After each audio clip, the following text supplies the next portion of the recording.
Students, आज हम अपना लेक्चर नंबर 7 आज स्टार्ट कर रहे हैं, द लेवल ऑफ ऑर्गेनाइजेशन। इसमें हम बेसिक चीज़ें पहले पढ़ लेते हैं। इन चीज़ों के बारे में पहले हमें क्लियर होना चाहिए कि जितनी भी जिंदा चीज़ें हैं, सब लिविंग थिंग्स जितनी भी हैं, सब single structural and functional unit से बनती हैं, जिसे हम सेल कहते हैं। स्मॉल बैक्टीरिया से लेकर लार्ज एनिमल तक लाइक एलिफेंट, सब के सब बेसिक यूनिट्स यानी कि सेल से मिलकर बने होते हैं। और इन सेल्स में लिविंग मटेरियल होता है जिसको हम प्रोटोप्लाज्म कहते हैं, या इस तरीके से कह लें कि एक सेल के अंदर जितने भी पार्ट्स होते हैं वो एक फ्लूइड लाइक मटेरियल के अंदर मूव कर रहे होते हैं, और ये फ्लूइड लाइक मटेरियल को हम प्रोटोप्लाज्म कहते हैं। ये प्रोटोप्लाज्म बहुत से टाइनी केमिकल से मिलकर बना होता है। सो ऑर्गेनाइजेशन जो होती है लाइफ की, वो यहाँ से स्टार्ट होती है, एक बेसिक सेल से। सेल में केमिकल्स और सेल जो होते हैं ये केमिकल से मिलकर बनते हैं, और डिफरेंट लाइफ केमिकल से स्टार्ट होती है और ये स्टेप बाय स्टेप बिल्ड करती जाती है, और जिससे ये इंटायर बॉडी बन जाती है, जिसको हम लेवल्स ऑफ ऑर्गेनाइजेशन कहते हैं। नेक्स्ट हमारे पास एटॉमिक लेवल है। स्मॉलेस्ट लेवल पर हर चीज़ एटम से मिलकर बनी होती है। एटम्स एक बिल्डिंग ब्लॉक्स होते हैं मैटर के। ये इलेक्ट्रॉन, प्रोटॉन एंड न्यूट्रॉन से मिलकर बनते हैं। इस टाइम 100 से ज़्यादा टाइप्स हैं एटम्स की नेचर में, जिनमें से 16 जो हैं ये बायो एलिमेंट्स हैं। इनको बायो एलिमेंट्स इसलिए कहा जाता है क्योंकि ये लाइफ के लिए बहुत इम्पोर्टेंट होते हैं। इन 16 में से भी 6 मोस्ट इम्पोर्टेंट हैं, जिनमें carbon, hydrogen, oxygen, nitrogen, sulphur और फास्फोरस है। ये एटम्स बेसिक पार्ट्स से बनाते हैं हमारी बॉडी का, या हमारी बॉडी के बेसिक पार्ट्स के लिए ये बहुत इम्पोर्टेंट होते हैं। रियल लाइफ एग्जांपल्स की बात करें, जब हम खाना खाते हैं बेसिकली हम ये एलिमेंट्स ही इनटेक कर रहे होते हैं, जिसमें कार्बन, हाइड्रोजन, ऑक्सीजन, नाइट्रोजन होते हैं, और हमारी बॉडी इनको यूज़ करती है एनर्जी बनाने के लिए और ग्रो करने के लिए। नेक्स्ट मॉलिक्यूलर लेवल है। एटम आपस में कंबाइन करते जाते हैं, जिनसे मॉलिक्यूल्स बनते हैं। लिविंग थिंग्स में ये मॉलिक्यूल्स जो हैं इनको हम बायोमॉलिक्यूल्स कहते हैं, क्योंकि ये लाइफ से अब रिलेटेड हो गए हैं। दो मेन टाइप्स होती हैं इन मॉलिक्यूल्स की, एक micromolecules small like glucose, amino acids and fatty acids, और दूसरे इनमें मैक्रोमॉलिक्यूल्स होते हैं जो लार्ज मॉलिक्यूल्स होते हैं like carbohydrates, proteins and lipids. ये लार्ज मॉलिक्यूल्स होते हैं। ये मॉलिक्यूल्स डिफरेंट सेल के पार्ट्स को बिल्डअप करते हैं। इसको इस तरीके से आप समझिए कि कोई मटेरियल किसी बिल्डिंग को या हाउस को बनाने के लिए जो मटेरियल रिक्वायर्ड होता है, बेसिकली इसी तरीके से सेल को कंप्लीट होने के लिए, बढ़ने के लिए, ग्रो करने के लिए इन मॉलिक्यूल्स की नीड होती है। हमारी बुक में जो एग्जांपल दी गई है उसमें ग्लूकोज से हमें एनर्जी मिलती है, और प्रोटीन हमारे मसल्स को बिल्डअप करने में हेल्प आउट करता है। नेक्स्ट हमारे पास सेलुलर लेवल है।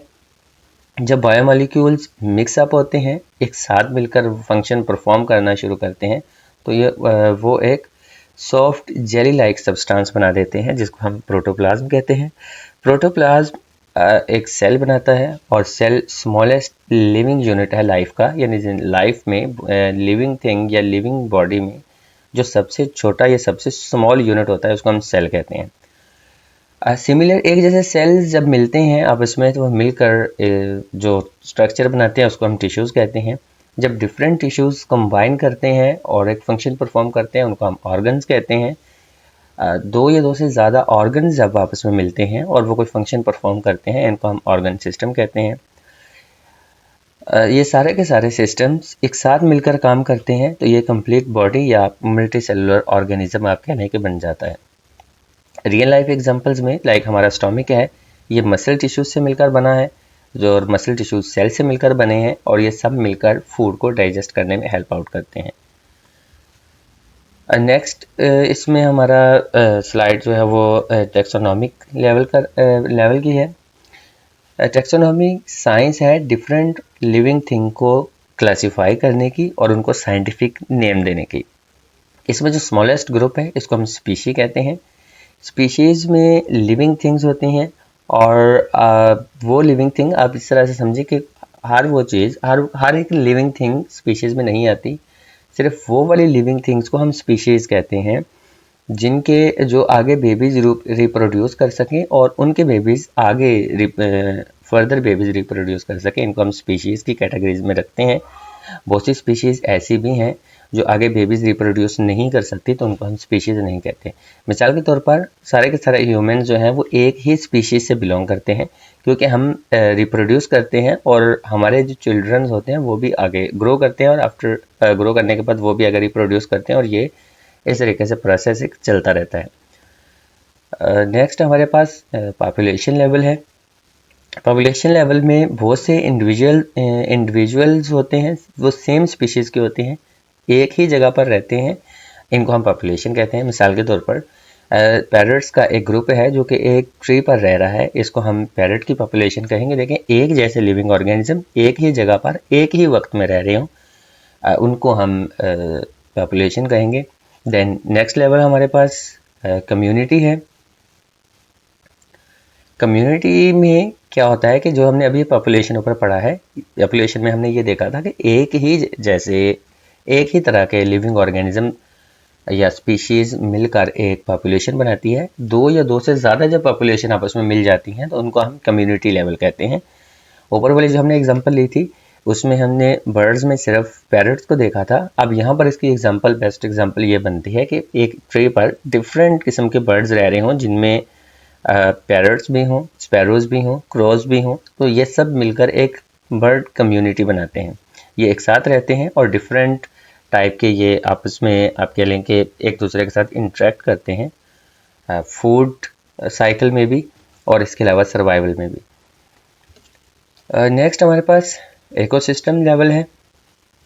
कम्युनिटीज़ अलग अलग नहीं रहती, वो आपस में इंटरेक्ट करती है सर्वाइव करने के लिए, और सर्वाइव करने के लिए लिविंग थिंग्स के साथ भी इनको इंटरेक्ट करना पड़ता है और नॉन लिविंग थिंग के साथ भी इंटरेक्ट करना पड़ता है। फॉर एग्जांपल हम ह्यूमंस की बात करें तो हम लिविंग थिंग्स के साथ हम क्या इंटरेक्ट करते हैं, हम और हमारे नेबर्स, और या इसमें आप दूसरे आसान वर्ड्स में समझे तो हमें सर्वाइव करने के लिए बहुत सी चीज़ें खानी पड़ती हैं, जिनमें बहुत सी लिविंग थिंग्स को भी हम ईट अप करते हैं। उसके अलावा हमें बहुत सी नॉन लिविंग थिंग्स की भी नीड होती है, जिसमें वाटर है, एयर है, सनलाइट है। इन सब के बगैर हम सर्वाइव नहीं कर सकते। तो हम यहाँ पर इंटरेक्ट कर रहे हैं लिविंग थिंग के साथ और नॉन लिविंग थिंग के साथ, इसी को ही इकोसिस्टम कहा जाता है। इसके अलावा प्लांट कार्बन डाइऑक्साइड लेते हैं और ऑक्सीजन रिमूव करते हैं जब उनमें फोटोसिंथेसिस हो रही होती है, और एनिमल्स इसी ऑक्सीजन को लेते हैं और कार्बन डाइऑक्साइड को रिमूव करते हैं, जिसको हम रेस्पिरेशन कहते हैं। ये एक इकोसिस्टम इंटरेक्शन है। नेक्स्ट लेवल, लास्ट वन है, बायोस्फीयर है। बायोस्फीयर किसे कहते हैं? हमारी अर्थ का एक स्मॉल पार्ट, जिसको बायोस्फीयर कहा जाता है, जहाँ पर हर तरह की लाइफ एग्जिस्ट कर रही हो। इसमें लैंड है, वाटर है, एयर है, ऑर्गेनिजम्स हैं, यानी लिविंग थिंग और नॉन लिविंग थिंग ज़मीन के एक स्पेसिफिक एरिया में रह रहे हों, तो इसको हम बायोस्फीयर कहते हैं। इसमें बहुत से इकोसिस्टम्स आ सकते हैं। मिसाल के तौर पर फॉरेस्ट, ओशंस, डेजर्ट्स, ग्रासलैंड्स, ये सारे के सारे बायोस्फीयर के पार्ट्स हैं। यहाँ तक हमारा ये लेक्चर नंबर 7 कंप्लीट हुआ।